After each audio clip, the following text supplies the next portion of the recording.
बड़ी सबको हँसाती रहती है और चाइल्ड बर्थ के दौरान उनकी भी डेथ हो गई। नाम उनका था प्यारी मरियम, आई गेस। हमारे मुल्क में 1 woman dies every minute in this country my God. due to reasons related to childbirth. Main आपको पता है औरतें डिलीवरी के वक्त मरती हैं ब्लड लॉस से। वो इतनी अनीमिक होती हैं कि हमारे पास 6 और 7 हीमोग्लोबिन के साथ पब्लिक हॉस्पिटल्स में आती हैं, और अगर थोड़ी सी भी एक्स्ट्रा ब्लीडिंग हो जाए तो we can not save them. हम तो हर वक्त ब्लड ही ढूंढते रहते हैं और रिश्तेदार एकदम गायब हो जाते हैं वार्ड से। आपको पता है कि हर चाइल्ड बर्थ में औरत मौत के मुंह से वापस आती है। पहले वो कंसीव करती है, उसकी बॉडी टोटली डी शेप होती है। जो लेबर पेन्स हैं वो मैं आपको बताती हूँ कि किसी मर्द ने सबसे ज्यादा शदीद पेन कभी बर्दाश्त की होगी ना, उसको 100 से मल्टीप्लाई कर वो लेबर पेन की दर्द होती है। तो यानी कि बाकी जो स्पेस और नियतें हैं वो अल्लाह बेहतर जानता है, लेकिन ये एक जनरल चीज़ है जो सब पे लागू होती है बिल्कुल। आजकल के टाइम पे भी। और जो जी। लोग कहते हैं कि पॉपुलेशन पाकिस्तान की बहुत ज़्यादा है, कंट्रोल करें। कुछ लोग कहते हैं कि पाकिस्तान 5वां मुल्क बन गया है बड़ा पॉपुलेशन के हिसाब से, इसको कंट्रोल करें। तो उनको भी ये जवाब है कि ये दिस इज़ अ फतवा और this is applicable to everybody. हाँ, ये देखे ना, ये हुकूमत हुँ, अगर विमेन हेल्थ पे थोड़ा सा भी ध्यान दे हुँ। तो औरतें इस तरह पॉवर्टी से, ब्लड लॉस से, मेन आपको पता है औरतें डिलीवरी के वक्त मरती हैं ब्लड लॉस से। या वो इतनी अनीमिक होती हैं कि हमारे पास 6 और 7 हीमोग्लोबिन के साथ पब्लिक हॉस्पिटल्स में आती हैं, हुँ, और अगर थोड़ी सी भी एक्स्ट्रा ब्लीडिंग हो जाए तो we can not save them. हम तो हर वक्त ब्लड ही ढूंढते रहते हैं और हुँ। रिश्तेदार एकदम गायब हो जाते हैं वार्ड से। वो तो गायब ही हो जाते हैं ना, कि पहले तो भरमार होगी, हम उसको निकाल निकाल थक जाते होंगे। हुँ, जैसे ही हम ब्लड का नाम लेते हैं ना, रिश्तेदार गायब। तो हुँ, इसलिए बात ये है कि ये हुकूमत को चाहिए कि जो मेन डेथ की कॉज है उसको दूर करें। हुँ, फिर लोग खौफजदा नहीं होंगे ज़्यादा बच्चे पैदा करने से। हमारे हुँ, मुल्क में आपको पता है हालात क्या हैं, पॉलिटिशियंस किसी और तरफ मसरूफ़ हैं, उनको ये नहीं पता कि औरतों की प्लाइट क्या है, वो कैसे मरती हैं एक-एक मिनट के बाद चाइल्ड बर्थ से, रिगार्ड मतलब इंक्लूडिंग डीएनसीज़, हुँ, डेथ्स, वो जो अर्ली प्रेगनेंसी लॉसेस हैं, उन हुँ। सब में women die. Majority Every women की डेथ होती women, है। 1 woman dies every minute in this country my God! due to hmm. reasons related to childbirth. Recently अभी एक न्यूज़ हाँ। आई है कि एक बड़ी इन्फ्लुएंसर थी, वो शायद आपको भी उनका पता हो, वो बड़ी सबको हँसाती रहती है और चाइल्ड बर्थ के दौरान उनकी भी डेथ हो गई। नाम उनका था प्यारी मरियम, आई गेस। तो उनकी भी इसी दौरान डेथ हुई। और जब मैं ये न्यूज़ देख रही थी तब भी मुझे बहुत दुःख हुआ कि आप जिनको रोज़ सोशल मीडिया पे देखते हैं या रील्स स्क्रॉल करते हैं, वो सामने आ जाते हैं एकदम उसकी ट्रेजिक डेथ, इस तरह से हो जाए डेथ। आप सोचें कि जो लोग जिनके पास पैसा भी है और जो लोग अफोर्ड भी कर सकते हैं उनकी भी डेथ्स हो रही हैं, तो जिनके पास नहीं है वो अच्छा ट्रीटमेंट भी अफोर्ड नहीं कर सकते, तो वहाँ पे फिर क्या बनता होगा? आप खुद ही सोचें क्या बनता होगा। हुँ, अब बात ये है कि जैसे एक नॉर्मल लिया जाता ना चाइल्ड बर्थ को, और जो मेल्स हैं वो कहते हैं अच्छा जी हर कोई बच्चे पैदा करता है, ये कोई नई बात है कि तुम बच्चा पैदा करी अपनी वाइफ को, अगर कोई कह रहा है। हाँ। आपको पता है कि हर चाइल्ड बर्थ में औरत मौत के मुंह से वापस आती है। पहले वो कंसीव करती है, उसकी बॉडी टोटली डी शेप होती है। हुँ, शुरू के मंथ्स में उसको कोई वॉमिटिंग शुरू हो जाती है। वो इतनी बुरी वॉमिटिंग होती है, इतनी बुरी वॉमिटिंग होती है कि जो उसमें से गुज़र रही है सिर्फ़ उसको पता है हुँ, कि वो किन हालात में। 3 महीने तो वो कुछ खा नहीं सकती, उसको स्मेल्स आ रही हैं, उसको स्मेल से ही वॉमिटिंग शुरू हो जाती हुँ, है। रात को उसको यूरिन इतनी बार-बार आता है क्योंकि यूट्रस बड़ा हो रहा है, वो ब्लैडर को प्रेस कर रहा है, तो बार-बार उठ के यूरिन करना पड़ता है उसको। फिर hypertensive disorders of pregnancy, diabetic disorders of pregnancy, हुँ, मतलब जेस्टेशनल डायबिटीज़ होने का डर होता है। फिर नींद रात को नहीं आती। इतनी बुरे हालों में खातून गुजरती है, डी शेप होके रह जाती है, हर तरह की बीमारी उसको लग हुँ, सकती है। और उसके बाद जब डिलीवरी का टाइम आता है तो वो जो वज़न है बच्चे का, जो वो ले-लेके फिर रही होती है। Is that easy?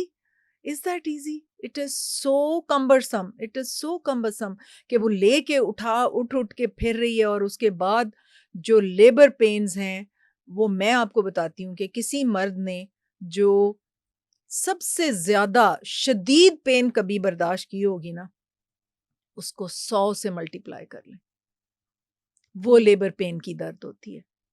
और वो औरत खुशी खुशी उसको सहती बर्दाश्त है। करती है, और फिर बच्चा पैदा होता है, और उसके बाद दूध पिलाती है, सारी रात जागती है बेचारी।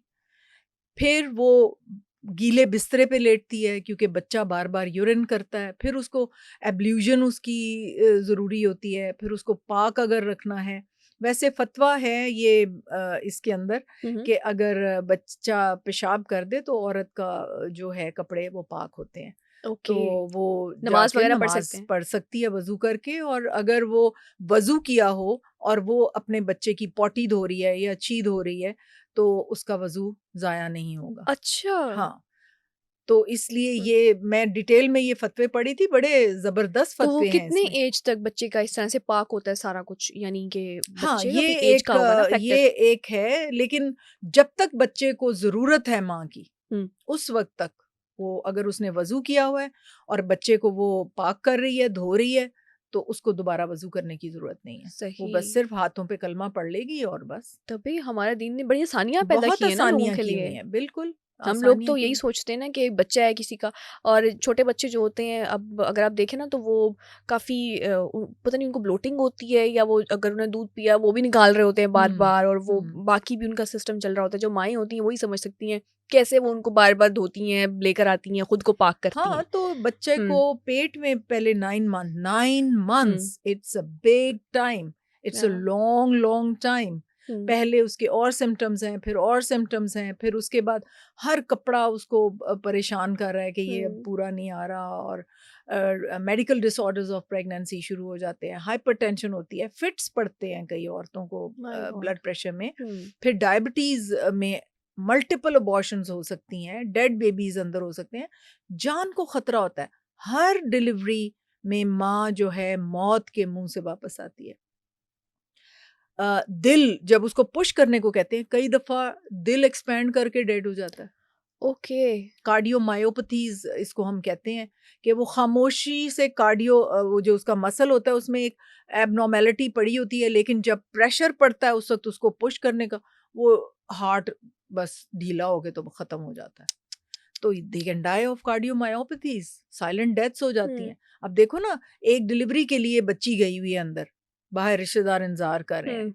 अब वो डॉक्टर बेचारी का क्या कसूर है, हम्म। उसके तो शीशे भी तोड़ देंगे, उसका तो सर भी तोड़ देंगे वो, हम्म। उसका तो कोई कसूर नहीं है। फिर जो पानी होता है ना बच्चे के गिर्द, हम्म। उसको हम लाइकर कहते हैं, हम्म। तो एमनियोटिक फ्लूइड कहते हैं उसको। वो बड़ी बड़ी जो नालियां होती हैं ना, उनमें से माँ के खून में वो छोटे छोटे ड्रॉपलेट्स की शक्ल में जा सकता है। ओके। एमनियोटिक फ्लूइड एम्बोलिज्म हो सकता है।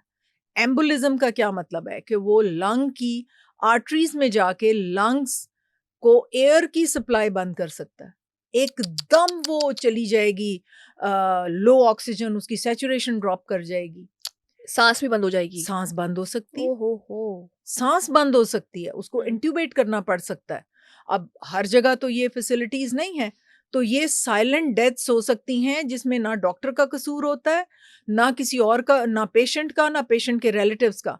ये एमनियोटिक फ्लूइड एम्बोलिज्म, ये कार्डियोमायोपैथीज, ये साइलेंट डेथ्स कर सकती हैं तो कोई विदाउट एनी मतलब वार्निंग। तो इन साइलेंट डेथ्स को रोकने का ना कोई तरीका है, और ना कोई जज कर तरीका सकते हैं नहीं। बीइंग अ गायनेकोलॉजिस्ट कि इसको और ऐसा हो सकता है। अच्छे बड़े अस्पताल में, टर्शरी हॉस्पिटल्स में भी उस पेशेंट की डेथ हो सकती है, क्योंकि ओहो। वो इंट्यूबेट करते करते अगर उसका इतना लो चला गया है तो ब्रेन डेड हो जाएगा थोड़ी देर में। अगर फर्ज करो हम्म। कोई एनेस्थीसिया का डॉक्टर अवेलेबल नहीं है और इंट्यूबेटर, इसीलिए हम अपनी सारी ऑब्स्टेट्रिक जो स्टूडेंट्स होती हैं, जो पोस्ट ग्रेजुएशन कर रही होती हैं, उनको एक सेशन लगवाते हैं, उनको ट्यूब डालना हम्म। सिखाते हैं कि बवक्ते ज़रूरत तुम्हें ट्यूब डालनी आनी चाहिए। हम्म। मैंने एक और जगह भी ये कहानी सुनाई थी कि डिलीवर होके आई पेशेंट, तो मैं असिस्टेंट प्रोफेसर थी उस वक्त गायनी में, तो मुझे उसने आवाज़ दी कि मैम ज़रा देख लें, ये ब्लीड कर रही है पेशेंट। तो उसको तो मैंने नहीं देखा, मैंने कहा but my darling she is not breathing. हम्म। मैंने कहा ये तो ब्रीद ही नहीं कर रही, तुम उसकी ब्लीडिंग की तरफ ध्यान, शी इज़ नॉट ब्रीदिंग। ओहो। अब यकीन करो कि उस वक्त मैं यंग थी, मैंने उसका बेड पहियों वाला खींचा, हमारी रिकवरी के बिल्कुल साथ हमारा ऑपरेटिंग थिएटर था। हम्म। क्योंकि मैंने एनेस्थीसिया में जॉब किया हुआ था, मुझे पता था ट्यूब कैसे डालते हैं। मैंने एक तो चीखना शुरू कर दिया कि हेल्प मंगवाओ, और जुमे का दिन सारे मेल एनेस्थेटिस्ट जो थे वो जुमा पढ़ने गए हुए थे, कोई हॉस्पिटल में एनेस्थीसियोलॉजिस्ट अवेलेबल नहीं था। हम्म। तो मैंने वो बेड को खींचा ले जा के थिएटर में, और मैंने उसको ट्यूब डाल इंट्यूबेट दी। कर दिया, और वो बच गई। माशाल्लाह। वाह। लेकिन ये तो सब डॉक्टर्स को ट्यूब डालनी आनी चाहिए। ऑब्स्टेट्रिशियन जो है, जो ये डिलीवरीज वगैरह देखती हैं, हम उनको ट्रेन करते हैं टीचिंग हॉस्पिटल्स में कि तुम्हें ट्यूब डालनी आनी चाहिए। Hmm. Anything can happen, hmm. Anything can happen. वो जो मैंने तुम्हें एमनियोटिक फ्लूइड एम्बोलिज्म का बताया है, वो एम्बुलस तो कहीं भी, फिर उसको जो लंग्स में पानी पड़ता है, क्योंकि एकदम से वो लंग्स इन्फ्लेम्ड हो जाते हैं और वो सारा पानी से लंग भर जाता है। My God. हाँ, यस, दिस कैन हैपन। अब रिश्तेदारों को कौन समझाए ये कॉम्प्लिकेशन? उनको तो यही नहीं पता कि एमनियोटिक फ्लूइड एम्बोलिज्म होता क्या है, ठीक है? हम्म। फिर एक और बात, तुम ये देखो कि जो होती है ना कोएगुलेशन सिस्टम, हम्म। आप देखो जैसे ही नाली से कतरा बाहर निकलेगा वो कोएगुलेट हो जाएगा, जम जाएगा। जम जाए। हम्म। अंदर क्यों नहीं जमता? अंदर क्यों नहीं जमता? वो रन कर रहा है ना, मूव कर रहा है ना। मूव हाँ कर रहा हाँ। है, नहीं जम रहा, हम्म। ठीक है? अब क्या होता है कि जब ये माइक्रो एम्बोलिज्म अगर लंग में नहीं गया हम्म। और ये एमनियोटिक फ्लूइड एम्बुलस कोई थोड़ा सा ब्लड में चला गया ना, ये माइक्रो क्लॉट्स बनाने शुरू कर देगा अंदर। इसको हम कहते हैं डिसएमिनेटेड इंट्रावास्कुलर कोएगुलेशन के पेशेंट डीआईसी में चला गया, ओके। फिर उसको बचाना डेथ। भी नामुमकिन, क्योंकि उसको आप अगर प्रिक लगाएंगे ना सुई से कि हम इसको कोई टीका दे हाँ। दें, तो वो एक प्रिक भी ब्लीडिंग नहीं रोकेगा फिर, ओहो हो। क्योंकि वो सारे क्लॉटिंग फैक्टर्स जो हैं हम्म। वो कंज्यूम हो जाएंगे। माइक्रो क्लॉट्स जब पूरी बॉडी में बन गए तो क्लॉटिंग फैक्टर्स तो उधर कंज्यूम हो जाएंगे, रहेंगे ही नहीं आपके इस इस चीज को एरिया में नहीं क्लॉट रहेंगे करने के लिए। इसको। तो इसमें डॉक्टर की कोई गलती नहीं है। इसमें डॉक्टर की कोई गलती नहीं है, ये तो अंदर का ही सिस्टम होता है जो अल्लाह की तरफ से। जो अल्लाह की तरफ से है। और अब उनको कौन समझाए कि ये जो amniotic fluid embolism, disseminated intravascular coagulation, cardiomyopathies of pregnancy, ये तो अल्लाह की तरफ से डेथ्स कर देती हैं।